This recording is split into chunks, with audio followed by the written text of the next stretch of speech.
What's going on? What's going on? What's going on, good people? You know what time it is. This is your boy, the historian. We getting ready to get to it with some disappointing news today. But hey, this is a part of the game. This is a part of what we've been talking about for weeks. I know I harped on it on the last episode, but we're gonna go ahead and bring you guys the injury report. Stay tuned. We got you covered.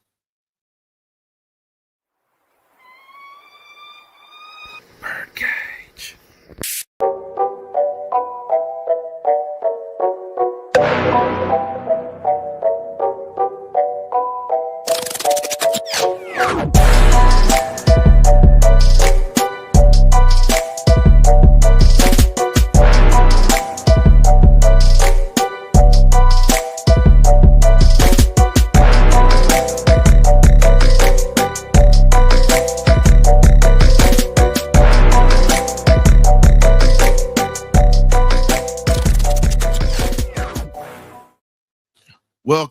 Welcome to the Broken Wing Report, aka the Birdcage Injury Report. Today we ended up losing Storm Norton for a couple of weeks. Then we also have Caleb McGarry, who was also down or whatnot today, and he was pulled off on a cart. Definitely not good news for the Atlanta Falcons. However, something that I harped on last week when we talked about the episode, we pretty much talked about depth. Depth is one of those things that we're having to get together and we're trying to figure this thing out. So, it's going to be a few people that's supposed to join me. Normally, I have our residential physical therapist, Mr. Dave Shelton, doing this portion of the show, but he's unavailable today. So I got to bring in some folks from the Magnificent Birdcage crew. Next time it's going to be, if we have an injury, we're going to have our residential physical therapist doing the show with me. But he's got some things that he's doing right now, work-wise. He's a little busy. But I got K-Dub in the building waiting for him to get situated. And we're going to open this thing up to fans today, too, because we want to hear what you guys have to say. Because, again, this is definitely a significant blow. And with this being a significant blow to this offensive line and the cohesion of this line, you literally have lost two guys that have started games. So, K-Dub, just give me a thumbs up when you're ready, my guy. We got you covered. So welcome to the injury report, K-Dub. What's going on, man? Oh, how you doing, historian? Glad to be, not really glad, but a little sad because we don't have someone to protect the Penix blind side. So that's my major concern now. But now my all eyes turn to Terry, and pray that he has something left in the refrigerator to cook up, in the deep freezer to cook up. Uh, but we're in a tough situation with this close to week one starting, and I just hope and pray that we can find something that suffice out there. But something tells me we're going to go with what we have in house with Wilkerson and some of the guys that whatever we have in house, because those guys are not done for the season. So I don't think we're going to make any drastic decisions and trade away I think somebody was saying trade away a first round pick. Not this year. I mean, not next year, but the year after next or something like that. So I don't think that's going to happen. But I believe we bring in some bottom feeders, some of those Walmart and yeah, some of those dollar store guys, that we normally bring in the last few years of his tenure here, and just try to get through until we get. Your mic's going crazy right now, man. All right. Yeah, your earplugs are going crazy. Let me see if you can try it again. Let's see if it's not buzzing now. Nope, you got to drop out and come back in. But while he's getting everything situated with the sound or whatnot, we're going to bring K-Dub back. I'm going to go ahead and speak on it because I talked about this last time and I said this last week. Offensive line depth is key. You literally lost two guys in a less than a 24-hour span. Let me see if he's ready. Hello? Can you hear me now? Yep. So here's the thing. I said this last week, and you were saying Tristan Terry. And I told you we had no offensive line depth. Now, you're speaking on Wilkerson and these guys, but again, they struggle with pass blocking. They're on practice squad for a reason. You just drafted a rookie offensive tackle and Jack Nielsen, who has a great aggressive streak, but doesn't have the experience. However, they might go with them in-house, or you might end up looking at the fact that Nate Bergeron was a tackle in college. That's all he played. He reversed on the line, played guard sometimes, had more snaps at tackle. And so when you look at Nate Bergeron and you really look at what he brings to the table, I don't want to pull him from tackle just yet. I mean, guard just yet, because of the fact that he's already got a home there. However, this is the other thing that you have to address. It's a lot easier to get a guard than it is a tackle, because when you have a tackle, that's the guy that's going to be on the outside, whether that's protecting the quarterback's blind side or whether that's protecting his front side. Those are those guys that are out there that are covering some of your best pass rushers in the league and some of the best that you got. So at this point, I'm looking at the fact that you got a rookie, you got Wilkinson, you can move Bergeron, but we don't know how significant the injury to McGarry is just yet. He's got an MRI coming up today. No further news has been put out just yet. We're still keeping everything out here. And the crazy thing about it is, at this point, you really have to look at it from a standpoint of these guys. As I said before, you have to build up the depth for offensive line. You can't just go with the riffraff that's been here. I understand we built our D-line, but while we were building our D-line, we should have been bringing in other sufficeable players, because you've had some of these guys that have been here before that have gone through the Arthur Smith days, that have gone through, different things in that regime, and they still, it's like trying to teach a duck that can't swim. No matter how many times you put them in the water, it's not going to change. And we have to get better at being able to build up the depth for the O-line at this point. And right now, what Terry needs to be doing, finding out what's going to be the best price for someone, and also looking at what free agents are out here right now for the right tackle position and what guys are going to get cut after this week. You have to see what's out here. Now, K-Dub, we drafted 2 safeties, Xavier Watts, Billy Bowman, which we needed. One of the guys that I told everybody that I wanted at this point was Carson Vincent out of Alabama A&M. That was a guy that I told you I wanted. Baltimore took him in the 4. And when you look at that guy, he's already getting ready to be starting as a true rookie and has already paid dividends or whatnot. And at this point, I like Jack Nielsen. I think he's going to be the future for us, but he's just not ready yet.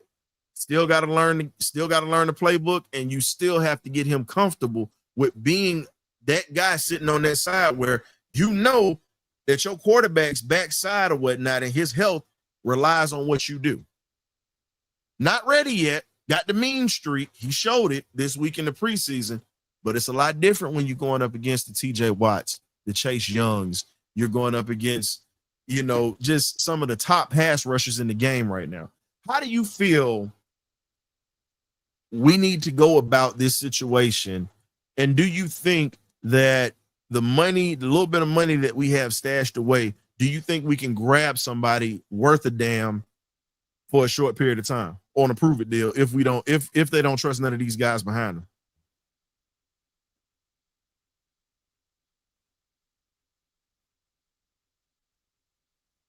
We can't hear you, K-Dub. You're quiet. Your mic's off.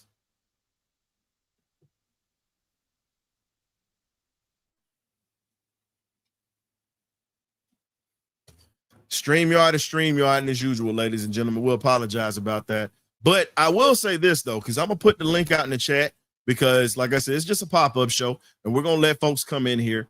I looked at the right tackle positions or whatnot, and really the best available tackles at this point. I just put the link in the chat. You really have Jackson Carman for the Miami Dolphins, 7 starts, played in over 30 games. He's been around. He's only 25 years old. He's still with the Dolphins, but you could trade for him. You got Tommy Doyle with the Bills. He's under 30 years old, 27 years old. I'm looking at a lot of the guys at this point that could come in and can actually do a few things for us. Are you good? Can you hear me? I mean, I think I'm just trying to make sure my sound is good. Yeah. Your mic was muted for a bit, man. We couldn't hear you, but we can hear you now. Okay. But Now, no, what I was saying is I believe Terry is gonna attack it aggressively, but it's really depending on that timetable. I don't know. I think it may depend on the MRI. I'm sure he's calling around to see the available tackles across the league, or his people or the team behind him, or calling around, looking mhm. at tackles and getting information. But it depends on, like, say if McGarry's only going to be out 4 weeks, it's like, it depends on, he may be out 6 weeks or 8 weeks or 10 weeks. So it's like, let us get a diagnosis, and then we can see if we want to spend a draft pick or draft capital. What kind of tackle we want to go out. Do we want to go out there just a guy to supplant, help another guy just to, and they have a rotation? I don't know what they want to do. It's a tough situation this close to the opening of week 1. But like I say, this is what you get paid the big bucks for, and it's time to see what he can pull out his behind and get us prepared for the start of the season and protecting the starting quarterback's blind side. Here's a guy I got. It's a name. He came out of Grambling State, plays for the Washington Commanders right now. You can possibly trade for him and get him. 6'5", 320-pound offensive tackle by the name of Trent Scott. Trent Scott's been around the league, played for the Chargers, the Panthers, and the Steelers. He played in 88 games, and he started 23. So when you talk about a guy that can come in that's serviceable, he comes in with experience, comes in with, he understands that he would be a plug and play type of guy because he already has the experience right off the bat. Now, the other thing is, as we said before, you either can roll with what you have in house or you can start looking, because right now you have Storm Norton, who's going to be out for a couple of weeks because of an ankle injury. He didn't really even participate in training camp this year, and that is a bit of a red flag. So you talk about 6 to 8 weeks with him being out. That was the other guy who had a rapport with Michael Penix Jr. And when you look at the rapport that he had with Michael Penix Jr., you really see that those guys work together a lot on the second string team. So he was always protecting Penix's blind side on that offensive line. So Penix already had a relationship with him. So for you to lose a guy that's got NFL experience and starting experience as well, that comes at a price. That comes at a big price at this point. So now, are we going? Here's the other thing that no one's thinking about. Okay, this also falls on Zach Robinson right now, folks, because if you don't trust any of those that young guy Jack Nelson in the room, and you don't trust Wilkinson or you don't trust Parker on that right tackle spot, guess what you're going to have to start doing? You got to go old school. You got to go ahead and put Charlie Warner in that backfield, turn him into a fullback. You need to give Penix a little extra protection on that backside. And that right there is how you're going to be able to protect his blind side in different packages. And you're going to have to switch this around. So it's not just on Terry. We might have to change up the offense as a whole when it comes to passing situations. You're not going to have much time to have deep shots that you're going to be able to take down the field, unless you go old school and take the sprint bomb of what Joe Theismann, Mark Rippon, and those guys used to do, roll out to the opposite side and throw it across the field, because Penix has a strong arm to do it and put it outside the numbers and drop it in the bucket. You can bring that back. Now, how do you attack? How do you attack and how do you protect Penix? Do you lean heavy on the run game?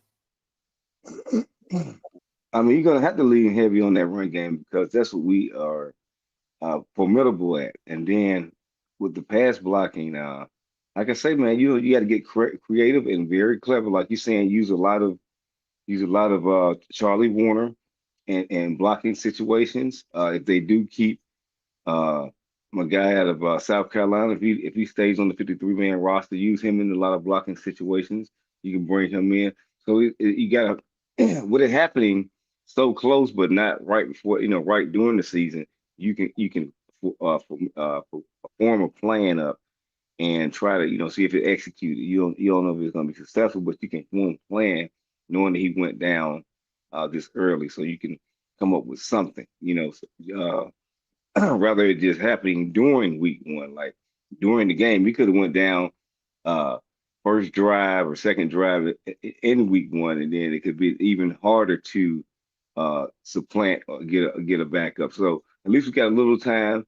So it could have been a lot worse, I feel. And that's what I harp on every single episode, every time I'm on here is we got to stay healthy. And here's another person that bit the dust. Uh, it's kind of tough, but it is what it is. We got to try not to lose nobody for the season at least. Hopefully he's not done for the season. I didn't hear those reports come out. We'll see how it goes with this MRI, man. Hopefully we don't lose him for the season. But if we do, then we'll see how it really is to have, not have McGarry out there. So, yeah. Well, we've already had that situation before, but we never had him out there. And we honestly saw that we didn't miss a beat when it came to producing, and the pass blocking on that side got better. When Storm Norton came in. Okay, I got you. I hate that he got hurt because that opened the door for Storm Norton, and that's the reason why I said it hurts worse now to have Storm Norton hurt. Because here's the thing, you could have sufficed a little bit with McGarry being hurt. That would have gave Nielsen a little bit of time to get ready. However, Storm Norton is the biggest piece that hurt today. Everybody's gonna sit back and keep saying, oh, well, the guy that got paid is the one that hurt. No. He goes down, that backup, and Storm Norton had experience in this offense, knows this offense, knows how to work with Penix. It's a timing thing. And he had cohesion with the offensive line. That is the thing that no one else is talking about. That hurts worse because now you have guys in the back that don't have that type of experience. They might have practiced with Penix, but they never played in live fire with Michael Penix. Let's go ahead and get that straight. I'm very worried because I understand all these things that you're saying. The continuity that we harp on and hold our hat on, that continuity is gone. If either you like, dislike, or whatever McGarry, that's a part of that continuity. So I'm afraid right now.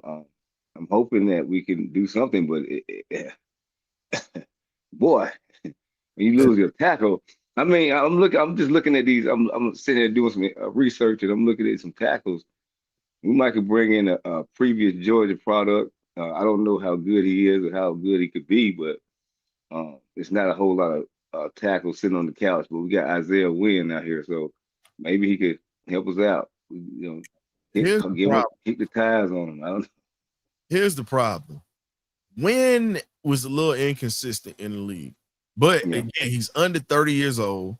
You know what I'm saying? You could try to bring him in and see what he's gonna do, but at the end of the day, I look at it like this. You got to have somebody that has a track record of being consistent if we're going to bring somebody else in. Or somebody, like I was saying with Trent Scott, you got a guy that bounced around, but he's got multiple starts. And outside of being a multiple game starter, he's got 88 games that he played in. That type of experience means something, especially right now where we got a young pup that's trying to just pretty much figure out how he's going to adjust into the league. Now, another guy that you can look at this point, I would say George Fant, former offensive tackle for the Seahawks. I think he's still there right now. And when you talk about George Fant, you're talking about a guy who, a former New York Jet, also played for them. He's with the Commanders right now. 6'5", a biscuit away from 300 pounds. He's been around the league for a bit. He started 75 games and he's played in 101 games, period. Yeah. So when you look at that, you're talking about a guy that's got the experience that we're looking for. At this point, you got to bring in guys that have experience, because taking a chance with a guy that does not understand what the speed of this game is like, the adjustment of this game is like right now, it's very dangerous when you're risking your franchise quarterback who does not have a clean bill of health. He's healthy now, but he's never had a clean bill of health. He's been injury prone. He's healthy now, but you have to have somebody that's going to protect him so he does not go down that path of being injured, because Terry's job and Raheem's job is on the line right now. And this right here is exactly why we were saying we love the fact that we ramped up the defense, which we needed. However, we still need offensive depth on that line, period. Because just rolling out with these starters is one thing.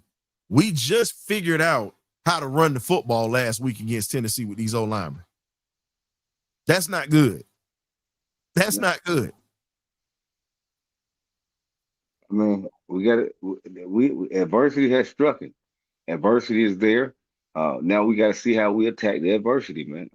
It is what it is, man. This football, people go down, like you say, people go down. I mean, I pray that we try to stay as healthy as we possibly can, but people go down.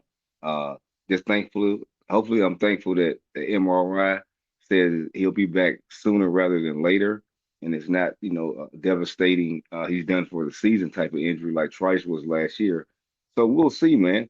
I'm gonna keep hoping optimism out that he comes back rather sooner than later, and then we can find some guys to fill in that plug in that hole, and try to lean on running the football, lean on Bijan and Tyler Algier heavy in those first few weeks until these guys get back, man. I mean, and get the and Penix, you get rid of that ball probably quicker than anybody in the NFL. You got to get rid of it a little bit quicker.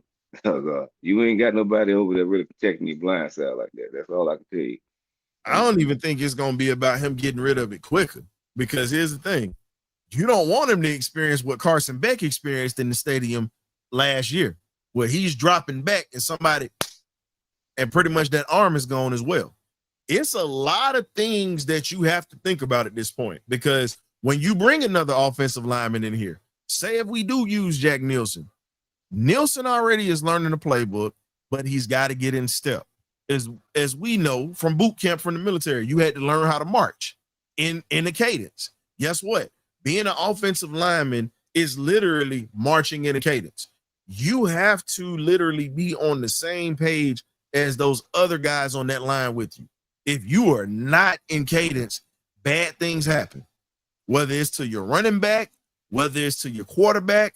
I mean, bad things happen, and you have to be able to not only run block, but you got to really be able to pass block. And the way that this offense is built right now, yes, we can run the football, but this offense, you got a quarterback that's got a howitzer for an arm.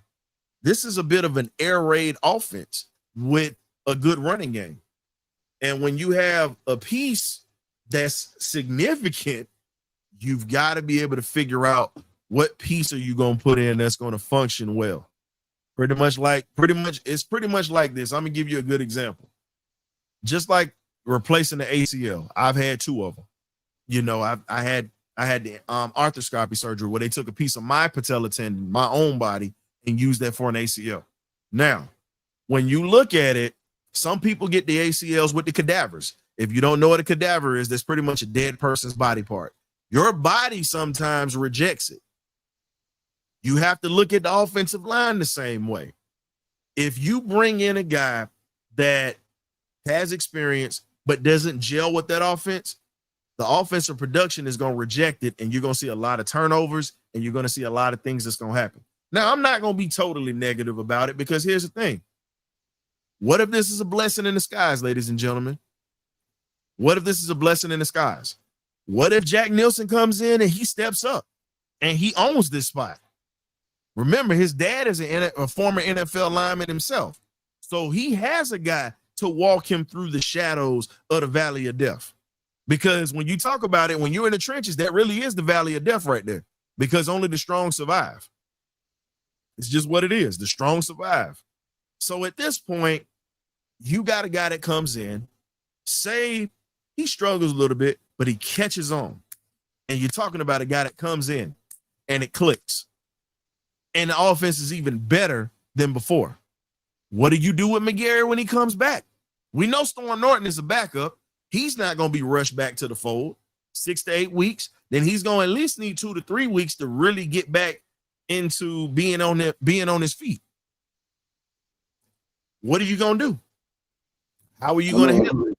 Because you just paid McGarry. You just paid him. That's what I'm saying. So we'll cross that bridge when we get there. I mean, I hope they don't want to eat money again, but they've done it in the past with Kirk Cousins. So, but we'll cross that bridge when we get there. We I don't know. I don't want to cross that bridge when we get there. I want to talk about that now. That's why I brought it up, because it's a point. It's a point. I mean, if he outplays him and it's proof in the pudding, then you just move on from McGarry, and then you just name Jack Nelson your starter, just like you did Michael Penix with Kirk Cousins. Same situation. I mean, I'm just saying, but we have to see when it happens. But 30 million, think about it. Like you said, we are literally eating this Kirk Cousins contract right now. And it hurts to have that. I think we probably, being honest, if we didn't have Kirk Cousins' contract, I guarantee you we'd be able to get Trey Hendrickson right now. I guarantee you they would have swung for Trey Hendrickson if we had the money he wanted. If Kirk wasn't here, I bet money on that. I mean, I say the same thing, but still could have, would have, man. Just like you were saying, but at the bed we lay in, we gotta deal with this Kirk Cousins situation. He's there on the bed, and some tell me we're gonna need Kirk somehow, some way, and he got probably come through for us. So he there, man. I mean, he right there. It's a tough situation to be in, but we also could say, as long as he's healthy, you probably have the best backup in the league if he's needed. But $30 million though, you're talking about eating, K-Dub. 30 million. Oh no, I'm not trying. I mean, I don't want them to have to eat that money. No, I don't either. Find a way to make it work. If we move Jack Nelson to the other side and he replaced Matthews or something, and then whatever, we got to figure something out. But I mean, find a way. Put Jack Nelson, because he played tackle and guard at Wisconsin. Put him in at the guard spot. Play him at guard. And then once you have him playing at guard at this point, you have Bergeron that's out there who was a tackle. Bergeron understands the playbook, and you got a guy that's got a mean streak, and he's very nasty, and he's not, and he's clean, and he's clean. I understand what you're trying to do, but I'm going with the experience, because you got a guy that's played tackle his whole career. Last year was his first year really playing guard. That was his first thing about it. Bergeron's last he's been playing guard since he got here. So, but that's 2 years he's been here. But his whole life he's been playing tackle. So all I'm saying is, it's one of those things where you gotta bring in somebody like that, to where you kick him out because of the experience and the knowledge he has. Let the young pup get that guard spot and let him develop there too. Because again, if Bergeron is all for it, I'm ready to go back to tackle, and then man. I mean, but you got to have a willing participant, because he plays outstanding at guard. I believe he's going to make a Pro Bowl this year at guard. So it's all about what he feel comfortable at. Because you just try to put him back out there, and if he really wasn't in for the change, he may not give it his 110%. I don't know. So I just say. Maybe he can play on the other side if he's needed. I'm thinking you're talking about going into next year, or are you talking about once? I'm talking about once he gets back healthy. No, Bergeron's not hurt. No, I'm talking about McGarry being hurt. Because you saying about Jack Nelson coming in. Here's my thing. If the offensive line, here's my thing. You're saying that he got to be willing. Here's my thing. No, it's just like the military. Guess what? No, I already know you're gonna say he got to go out there. I'm the commander, I'm the chief. You got to go out there, follow orders. I understand what you're saying about that. I'm saying, but I'd rather have that better cohesion out there if he is willing participant to go out there. K-Dub, I wasn't saying that. You didn't even let me get my point out. I wasn't even saying that. What I was saying was, when you talk about moving him out there, it's the betterment of the team at this point. It's not because I'm the chief and in charge. No, listen. We need you to go out here for a little bit. Because for number one, you already got experience of starting in the NFL. And you also understand the concepts of being a tackle, because you've been that your whole life. We transformed you into a guard. Yes, you were great at it. But at the same time, we still need that body there. If we need to save money, this is what I'm thinking about. If we don't have the money to go get somebody, or no one is out here that's worth a damn, or anybody that's in-house can't step up, you got to make adjustments. And that right there would not be a bad adjustment to make, because he already knows the playbook. He already understands it. And if you put him to the right side or whatnot, it's what it is. You put Nielsen into the left as a guard with Matthews right there. You got somebody who's going to teach him like he pretty much taught Bergeron and bring him along. This is the joys of having guys that can play one or two positions. I'm looking at the fact that we might have to save money, because you know it's going to cost us, or it's going to cost us draft picks to bring somebody in here that's worth a damn. That's all I was saying. We'll see. We'll see how that plays out. You're in the move to move him. I say leave him at where he's at. That's just my opinion. I'm gonna leave it at that. I'm good with the opinion on that. I don't have a problem with it. What I'm saying is, it's just the fact that we can't get anybody to come here, or financially we can't afford to have somebody that's there. I'm gonna tell you right now, I'd rather trust somebody that's already here that can protect Penix's blind side, that I know that's gonna fight, that I know that's got a mean streak, and I know that can actually play tackle. I believe we're going to be okay. I'm not worried because of the fact that, all right, we're in a situation. It's just like, let's figure this out. Let's move to a situation to where we can compensate for it, because with the young guy, Jack Nielsen, playing guard, you can compensate for that, and he can be covered up by a vet, because as a run blocker, he's tenacious as hell. The only thing that hurt him so far in the preseason, he's only had 2 penalties on him. You get what I'm saying? 2 penalties on him. And I'm okay with that from an up-and-coming rookie right now. If you get 2 penalties in 2 games, that's letting me know that, okay, you got 1 here. You got 2 last week, but that's all you've got. I can work with that. Now, if you have dirty draws, yellow draws thrown out on the field for you damn near every time you're on the field, that's when I got a problem. But I got to give it to the kid. He's been put in situations where he's had to play, and he's been solid. So that's why I'm saying it wouldn't be a bad move if he's not comfortable yet for that right tackle spot and they put him inside or whatnot. Just saying. Damn, I got you. I did the Sony Michelle jazz hands for you on that one. Hey, man. But what's going on, Bucks, Rays, and Bolts? Yeah, it's gonna be a big game, and it's not the fact that we're worried about what's gonna happen. It's the fact that we want to make sure that we're prepared with the depth on the offensive line, because getting somebody to start ain't the problem. It's if they go down, who's gonna be behind them and who's going to be able to produce. We're looking at the depth part. That's the only thing that we've really, I know I've really harped on, was the depth on this offensive line. That's it.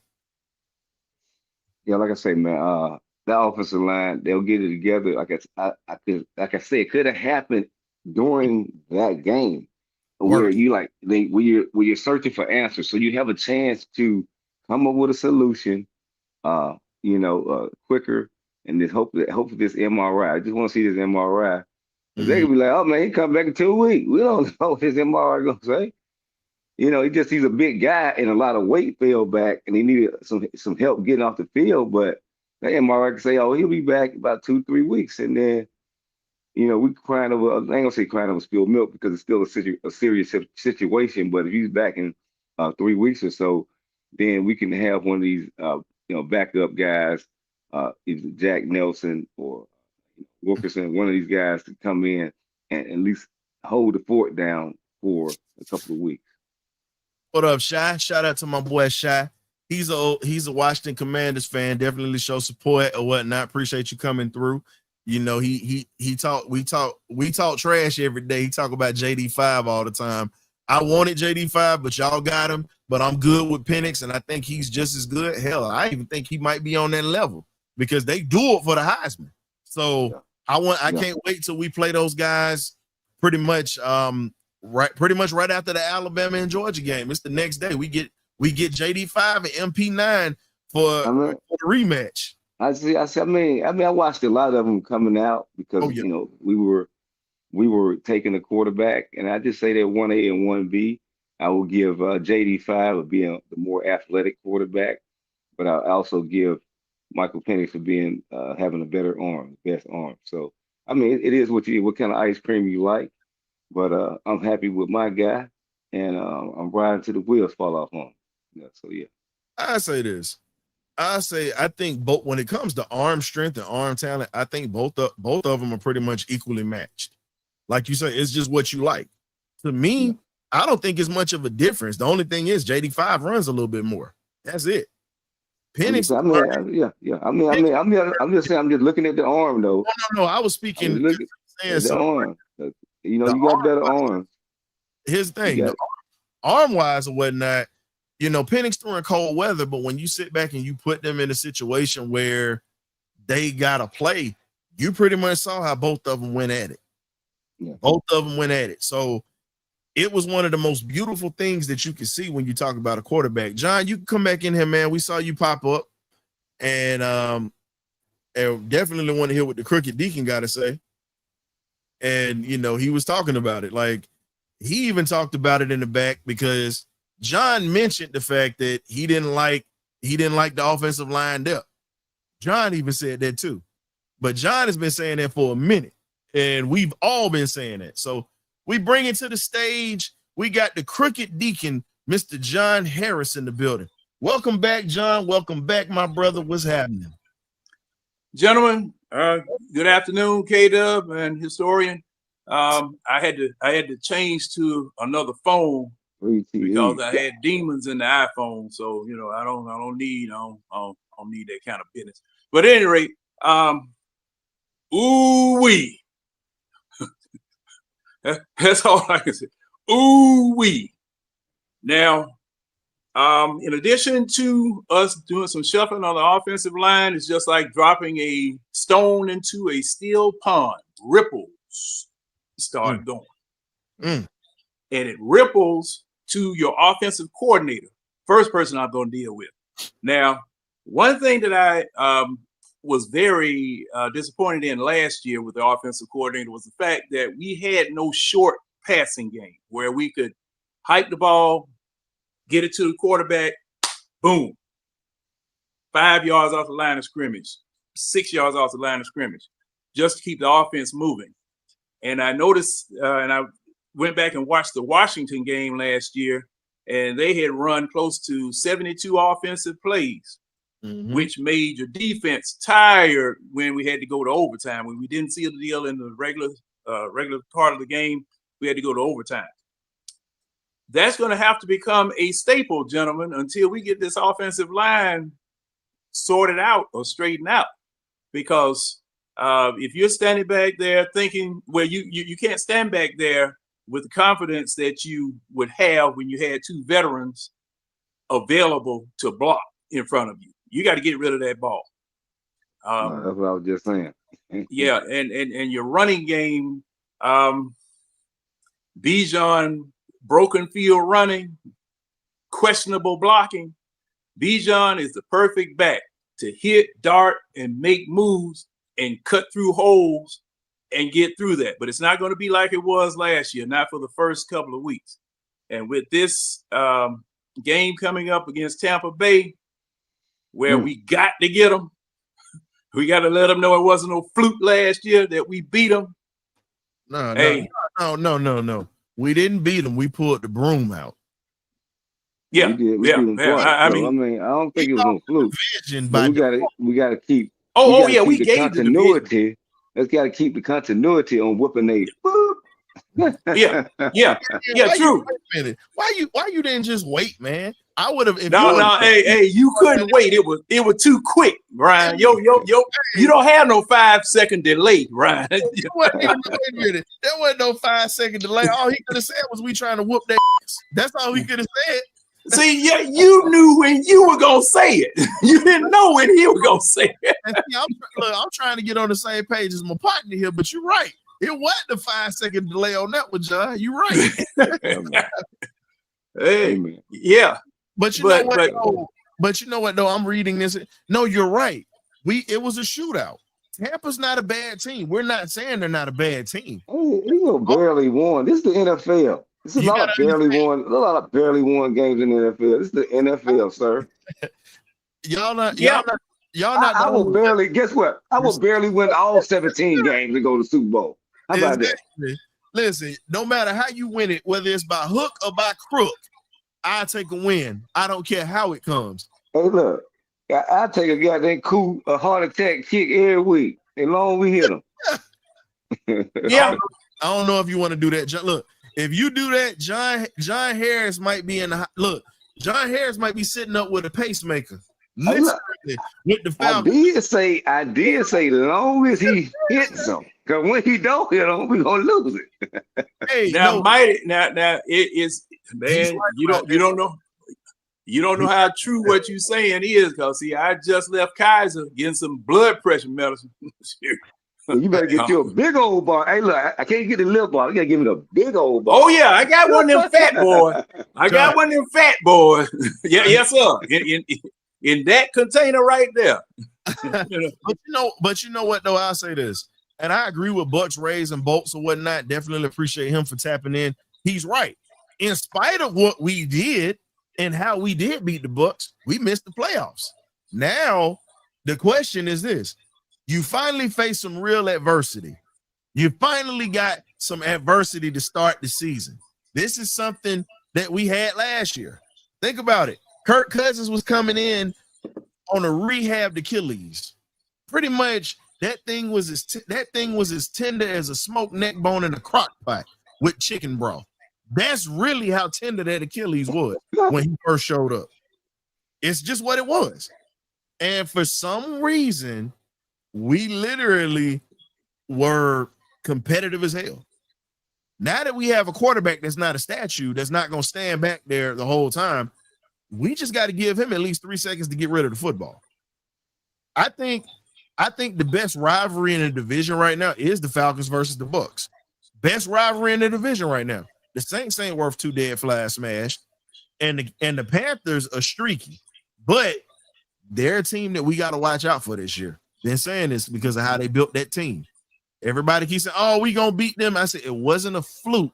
I know the defense gave that up last year at the end. But think about what they've added to that team to go along with Bryce Young. Bryce ain't a bad quarterback at all. We saw what he did at Alabama. And I'm going to say this too. Your offensive coordinator, and I can't emphasize this enough, your offensive coordinator is going to have to, go in the lab and start mixing him and your offensive line coach. Roll the line to the left side, since that's your strongest side now. Roll the pocket to the left, roll the pocket to the right, throw some screens, quick passes, things of that sort. I like that, John. Your defense off. I like that, John. Because that's what an offensive coordinator is supposed to do. John, he heard you say that, and this joker say, "Oh, I like that." Now, when I said it, the joker didn't want to say nothing. Well, you don't say that. I missed that part. Roll the pocket to the guy on the opposite side. You did not say that. Yes, I did. I said the if roll. You said that. Yes, if you said that, I apologize, sir. Let's roll the pocket to the other side, because that's what Penny's been asking for and daring Zach Robinson to do anyway. He said, "Man, roll me out to the left." You know what I'm saying? But this is exactly what I said when I said, "Here's the thing." You take a page out of the old Washington Redskins book, because I talked about Joe Theismann and I talked about Mark Rippon. John, you know about the sprint bomb. They would roll their quarterbacks out to the strong side and let the quarterback throw to their receiver, whether it was a slant route, deep end route, or an out route, pretty much in the area where the quarterback was comfortable with throwing. Now, that was what I said. Now, John just said it a little differently. I just if I didn't hear you correctly, I'm just saying, I apologize. I back that. But what I'm saying is, I understand it. Manipulate that pocket the opposite direction. That's the way that Penix is wanting to go anyway. But Zach Robinson is like, scared he gonna turn it over. I don't know what he's scared of, but let the man let it fly, man. I can make every throw in the book. Let me let it fly. But here's the other thing I said, John. Now, he didn't disagree with this because he heard me say this part. Get a fullback in the backfield now. Now, I've been begging for a fullback. I think Charlie Warner in that backfield, because guess what? If that right side is going to be a work in progress, whether it's Nielsen over there or whether it's Bergeron over there, until you trust him, because it's been a while since Bergeron's played tackle, but Bergeron was a tackle and a guard at Syracuse coming up. You put Bergeron right there, guess what? I'm sorry, Bergeron there, and then you get Charlie Warner in that backfield. You give Penix a legit blocker. One thing we know about Georgia boys is our tight ends like to block. You can't play at Georgia if your ass can't block. Period. Yeah. Now, and see, I've been asking for a fullback ever since that doggone Arthur Smith was here. Because the thing is that that's your last line of defense. Because see, okay, if your offensive line is taking care of business up front, you block, go out for a pass. You're an automatic safety valve. Nobody's paying attention to you. Your doggone linebackers, if they're not blitzing, they going out there to cover tight end, wide receiver. But have a fullback back there to help you in the run game, to help you block.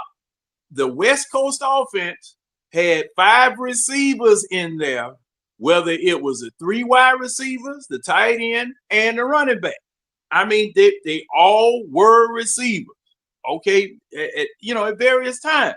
So, man, everybody's talking about we going away from the fullback. Fullback, you don't need that. You need a fullback back there all the time. How many yards could Bijan get off of the line of scrimmage if your offensive lineman cleaned out the defensive line? And that fullback is coming straight right in that hole where he's supposed to be going and cleans out that linebacker right there. He gone. He gone. Or it's gonna be a large gain. It's gonna be a large gain, or he's and John, here's the other thing. Now, you're mentioning the fullback part. The reason I say you put Charlie Warner back there, he's a viable weapon too. You let him chip block, and guess what? If Penix don't see anything, he chip block. Guess what? Boop, flip it right to him. Yeah, throw it to him. Like Washington with that H back. You know, like the H back. You know, I mean, oh man. You think about it. See, I'm doing this. I'm doing this on Madden. That's the crazy part. I'm doing this on Madden. All right. Now, why can't you people do this on the field, man? It's a lot because honestly, John, it's a lot different when you're dealing with real people opposed to you having a computer that you're playing with. It's a lot different, and you have to understand the types of schemes and concepts that's run now. It's a little different. But I've got to. Well, excuse me.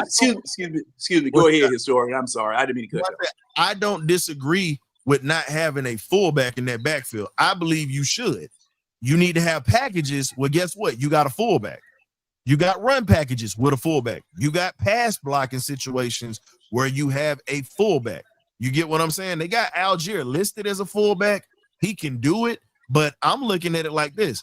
Maybe we need to have a fullback by committee, John, where you got a tight end that come back that can be a weapon for Penix, or you got Algier that's in the backfield with Penix and also Bijan. It's a lot of ways that Zach Robinson can flip this, but we just got to wait and see.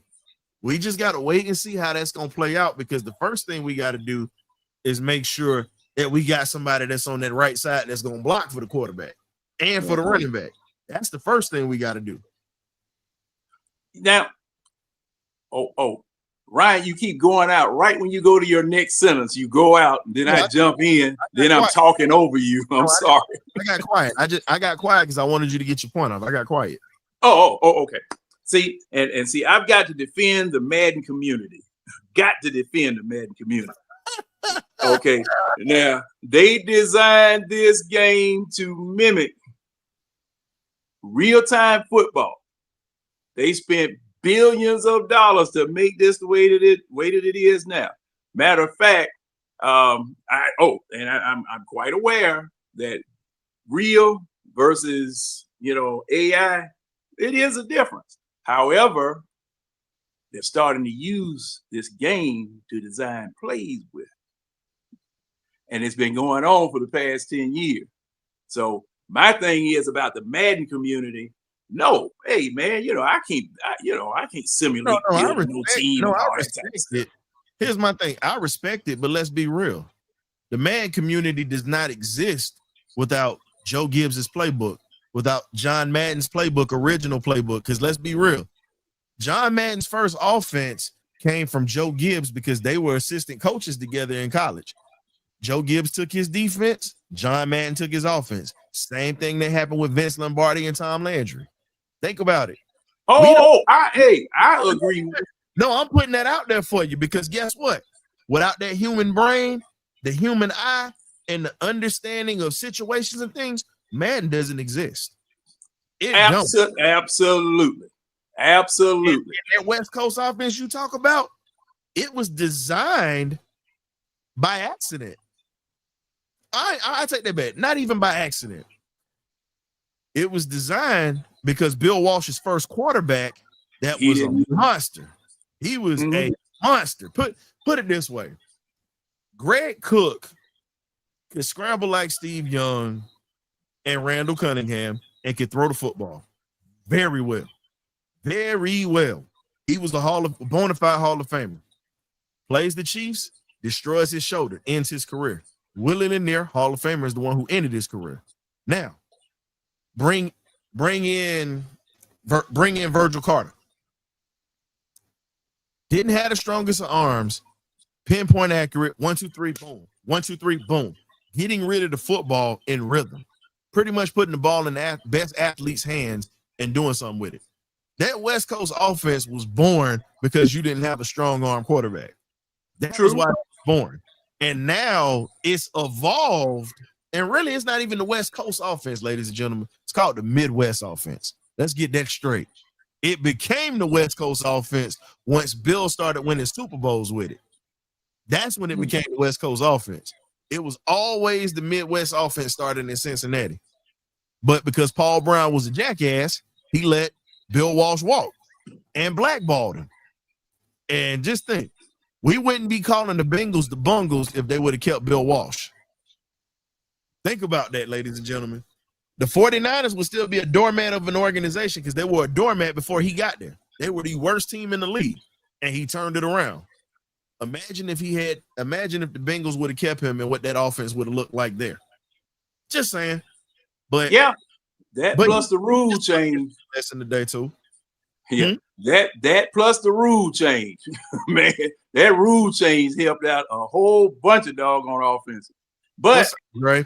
Oh, wow. What was he saying? Move Jake Matthews to the right side. Nah. I wouldn't take that chance. I'd leave Jake right where he is. Man, I mean, he's been playing over there for what, forever? Well, look, I like Jake Matthews, but he ain't his daddy. His daddy did it all. Yeah. His daddy was a different animal.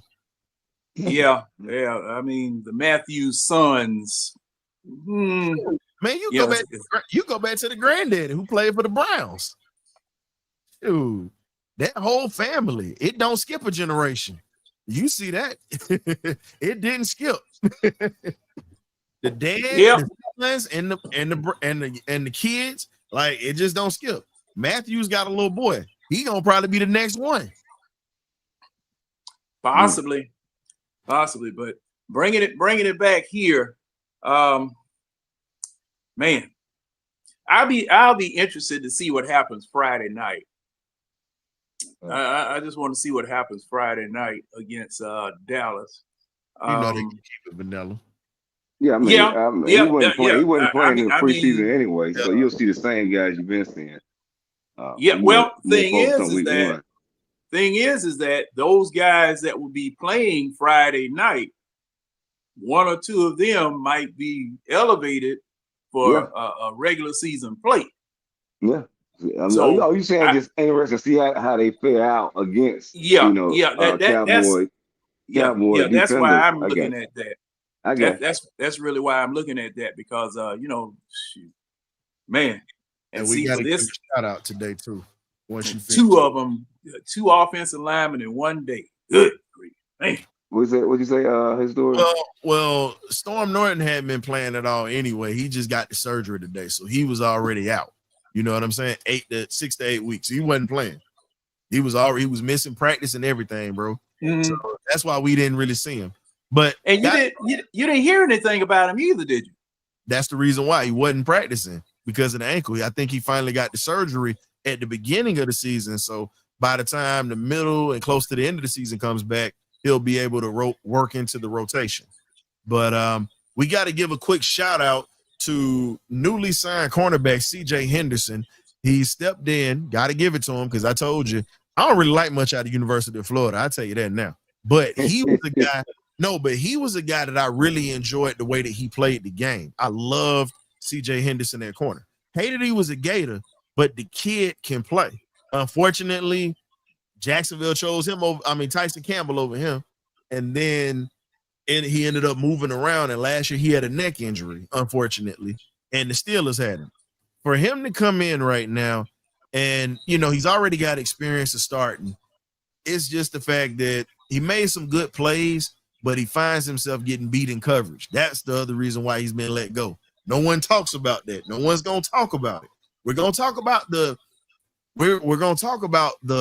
positive that he's bringing to the table, but has he learned those lessons from being a prior starter and understanding, okay, there's certain things I can and can't do, and with his experience, can he bring more stability to this cornerback room? Because right now, him and Kobe Bryant are fighting for that spot on the 53-man roster.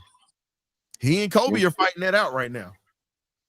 I feel like even though I like Kobe, I feel like he wins it because he got the experience and he's healthy right now. Can Kobe he stay healthy? That's the question. But we're talking about right when the cuts happen. I like Kobe for the position, but the key thing is when they make the cuts, is he healthy now? Do they keep Kobe even though he's hurt? It's all about the decision that they make. But I would keep Kobe, somebody that I don't know really what I have in him. I could have the next Pro Bowler. So with CJ Henderson, he's kind of already a proven commodity. You either know what you got with him and what you don't have with him. He's been in the league for a few years now. He had some injury history, but you kind of know what he is in this league. With Kobe, there's the unknown. It really depends on which way the organization wants to go when they make that decision coming up. But he may be back. I'm not sure how long Kobe's going to be injured out for. So he may be back before they make the decision, and then they can make the decision and make on a better ground then that he's back healthy. I'll just say this, man. I think that how can I put it? When you look at a guy like that, Kobe's back. Kobe wasn't gone long. Kobe's back. Kobe a little nicked up, but Kobe's playing Friday night. He's playing. So again, I get the veteran side of it. I understand that he's got playing. I understand that he's got that experience, but here's my thing. We already know what the old man can do, because now CJ's considered an old man now because he's been in the league for more than 5 years, and he's been on 5 different teams. That right there is a little alarming. He might be able to turn it around now, but when you got a guy that's passed around like a blunt in the Snoop Dogg video, it's just what it is. You just got to call a spade a spade. Or I'll make it easy. Let me flip the term. Hey, John, he been passed around more times than a reefer at Woodstock. Just saying. What they calling them reefers back then? They just call them smokes. I'm just joking about that. Yeah, you're right. They just call them smokes. Nah, I went old school with it. See, they called it reefer. Here you go, bro. Here you go. But to be on the serious side, the thing that he does bring is, we do say he's a physical tackler. Doesn't miss many tackles or whatnot, but it's the coverage skills that bother me. Because when he goes against elite talent, it's not good. We've seen him when he was with the Panthers, because we used to cook him all the time. Think about it. This is a guy we used to cook with a horrible team. So at this point, I hope that being in Atlanta, working with Jerry Gray will sharpen his skills because he's got the tools to be a very good corner. I'm not going to knock the kid. I'm just speaking on what he's presented before. Let me make sure I put that out. But the kid is definitely a gamer, and he can play. You can't take that away from him. Is can we get the best out of him? That's the question. Can we get that best play out of him? Because if we can't get that good play out of him, what the hell are we keeping him around for? Why did we sign him? Yeah. We don't need to waste any more money. We need to keep as much money as we can for a rainy day. Because you already see that we've lost 2 linemen today. One discovered and one got carted off. Yeah, we got some decisions to make, fellas. I'm still hoping where we go. Even gonna lie to you. Yeah. I mean, I still think we on course for what I predicted anyway. I predicted about 9 wins. That's what I still see. You got 9, I got 10. I'm still going with. I'm gonna still go with 10 wins or whatnot. And you know the reason I say 10 is because of the fact that hell, we easily could have had that last year, stumbling and fumbling around with the schedule we had easily. And I think the talent level that we have on this team is good enough to exceed the expectations of the adversity that we have, and this team can matriculate to be a playoff team. Yeah, I mean, I love to be wrong. So I love to see 13, 14 win, whatever. I love to see all that. So hey, I love to be say I was wrong. We got more than 9 wins. But hey, that's what I still get. Hey, Larry. So Larry says 12-5. I mean, I got you on that, but you still got to look at it like this. Technically, this is Michael Penix's first full year playing. So I expect mistakes. I expect rookie.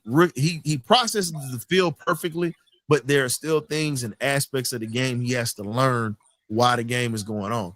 That's the reason I think we can get 10 wins, and I think our running game and defense will suffice that because he's going to grow up. It takes a quarterback at least 4 good years or 4 years in the league to really understand how to be a quarterback.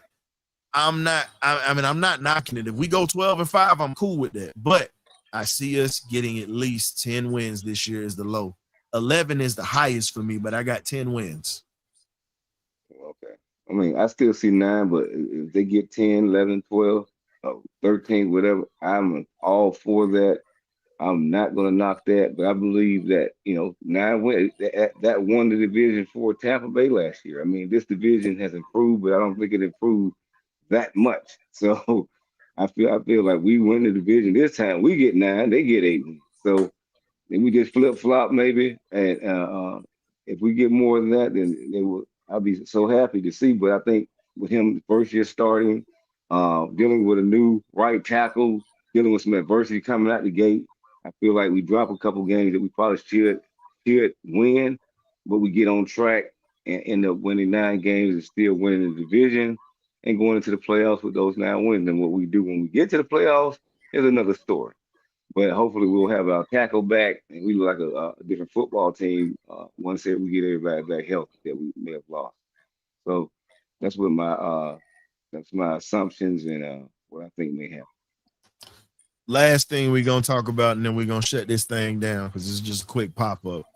When you look at the overall health of this team, we're going to have to really see how this team is going to hold up during the season because the one thing we played musical chairs with last year was the offensive line. We played musical chairs with our O-line, and that was just not good. We had some D linemen to get banged up, and the depth of this team is going to be tested. The mental fortitude of this team is going to be tested.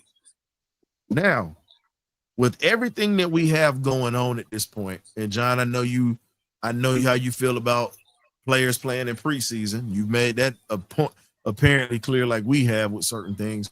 But now with the survival of this team, because I'm calling it survival right now because you got to remember, If we got to play them backups on that O-line, good Lord, help us. You know what I'm saying? Do you believe that there's a method to Raheem's madness now? Do you think he's just mad for not starting these guys? And now that we've seen one of our linemen go down or whatnot, do you think it's been smart for him to pretty much reserve these guys for the season? I'm gonna let you answer, and then K-Dub, and then I'll give my soliloquy, and we're gonna wrap this up. I still hold that you should play your starters in the preseason. That does not mean that they play all 3 games, all 60 minutes in the preseason. Give them a couple of series, let them get their feet wet, let them knock the rust off, because it's different from going against your own people. You know, when you go against your own people, there's a holdback. There's a, hey, you know, that's why the quarterback has a red jersey on. That's why they, you know, do various things to protect the quarterback in practice. And the same way that a person can get hurt in practice, they can get hurt in the preseason. See, this man didn't get hurt in a preseason game. He got hurt in practice. Storm Norton, because I had heard nothing about Storm Norton being injured or anything. I might have missed it or whatever, but he just had surgery. Was it something that took place off the field? Was it something that took place on the field? He just had surgery. Was it a non-contact injury? Was it a contact injury? A lot of your knee injuries are non-contact injuries. You just go back, pull something. You step back, Achilles gone. You know, injuries are part of the game. They're part of the game. And you cannot put your players in bubble wrap or in that glass case like a fire extinguisher, you know, bust glass in case of emergency. Not the whole team. You can't do that. So I'm still going to say, you know, you got to play in preseason some just to knock the rust off. Now, if he loses this game and it looks real bad and it's a whole bunch of unforced errors, some craziness where people are not where they're supposed to be, or they miss blocks, or they hold too much, or whatever, and it looks like that they were not ready to play, because a lot of times the stats don't say that. It's the eye test that tells you whether a person is ready to play. If that is the consensus, there's going to be hell to pay for about 3 or 4 weeks, just by general consensus or general opinion from us who are watching it. Those of us with trained eyes, and definitely those with untrained eyes. They suck. You know, it's just like Major League, the baseball movie. These guys suck. That's what the people are gonna say. So that's how I feel about it. Yeah, I mean, he's like, you know what type of coach we have right now. I mean, he's gonna stand on what he's passionate about, and he's bringing that same model they had out there in LA here. I don't know if it's gonna work for him. You know, he came in with Jimmy Lake, and that didn't work for him. So, but he's just a man of his own conviction, and that's the model he swears by. Sit the starters. So I mean, pray it works for him. I mean, I don't want to come out and start slow. I want to start fast and furious and go out and get a nice lead to start this season off with, because you know it always gets tougher, and adversity and trials and tribulations through these seasons happen, and you know other guys may go down, you may drop a game here, so let's try to go out and get a sprint head start and go out and start the season off in the correct direction. So I hope that it doesn't backfire his decision to not play these starters. But I'm just saying, I know he pulling everything he can from his days out in LA. So he's doing everything McVay did. So that's all I can tell you, man. He's just following who he's last up under his last boss or whatever it may be out there in LA. That's all I can tell you. But if it's gonna work, I don't know. We got to see. We got to see what happens week 1, week 2, week 3, week 4. But I hope we don't have to be learning on the fly and playing catch up and wishing that we should have got these guys some timing down and got them some reps and a couple of series out here in game 1 and 2 already. So That's just my stake on it. That's it. Hey, let me ask this. Did Stafford play last week? No, Stafford hasn't played. Stafford Okay. ain't played. Stafford's Okay. still nursing. They're trying to keep Stafford's back straight. They haven't played any of their starters like that. Oh, okay. Okay. Yeah, Sean, you got to remember, Sean McVay. This is where Raheem got it from. Sean Yeah, McVay. that's exactly where you got it. We gonna talk about that tomorrow on the show. I ain't gonna do. I'm not gonna put. Yeah, too we don't want to spoil the meats, Nah. the meat and taters. I've already said I'm not. It's a lot of stuff that we gonna pull out the bag tomorrow night. Y'all got to tune in to that.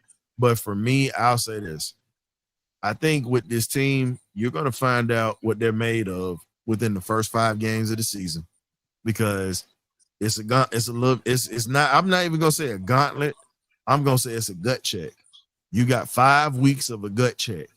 You're playing against some of the best teams in the league from last year, starting the season off. So you've got to prepare well. You got to put some stuff out. Now, here's my thing. Raheem's got a little bit. He caught a little bit of an attitude with D. Orlando Ledbetter in the interview today. Caught a little bit of an attitude, and I kind of find it hilarious. I gotta watch that one then. Yeah, he caught a little bit. He said it sarcastically, but you could tell he was getting irritated. You could tell, and he got a little flustered, but he did it with a smile. But you knew he wasn't liking what D. Orlando was saying. But it's okay, because at this point, the Falcons just got to figure out what they're gonna do, how they're gonna survive the first game with this adjustment that they got to make at right tackle with Penix's blind side. How does Zach Robinson attack this? What is his offensive genius gonna say? Guess what? This right here can define this man as an offensive coordinator, because we get to see what he's gonna look like with making a huge adjustment now with his brand new toy at quarterback. This is major. It's major. So, without further ado, we appreciate you guys for tuning in today. John, tell the folks where you can find them at, my guy. Appreciate you coming through. All right. Appreciate you guys having me. I'm one half of the eye test. Usually come on Wednesday nights at 10 o'clock. We're going to start out with Falcons talk, but hey, hold on to your belt buckles and your everything else on the roller coaster. There ain't no telling which way that roller coaster going to roll. Man, we definitely appreciate you, John. K-Dub, appreciate you for stepping in today. Thank you, my brother. We'll see you tomorrow. Hey, so for those who are tuning in, man, thank y'all for tuning in. Twitter, better known as X. Also, YouTube, Facebook, and many other streaming platforms that we have. We thank you guys for tuning in to pretty much the Broken Wing Report, little pop-up show talking a little medical. Next time, we're going to try to have our residential physical therapist on the show so he can break some things down, but we don't have much information on the injuries, so it really wouldn't have played out too well. But once we find out some things, we'll definitely bring on Mr. David Shelton, who's our residential physical therapist, over 20 years in the game. Definitely going to bring him in to break some stuff down. And hey, make sure you check out Bumper to Bumper that was out this morning. And if you're just tuning into this this segment that we just did for the pop-up show, make sure you hit that like and subscribe button on the way out. Or if you're going to rewatch it, hit that like and subscribe button on the way in. So we'll catch you later. Y'all be easy. Go.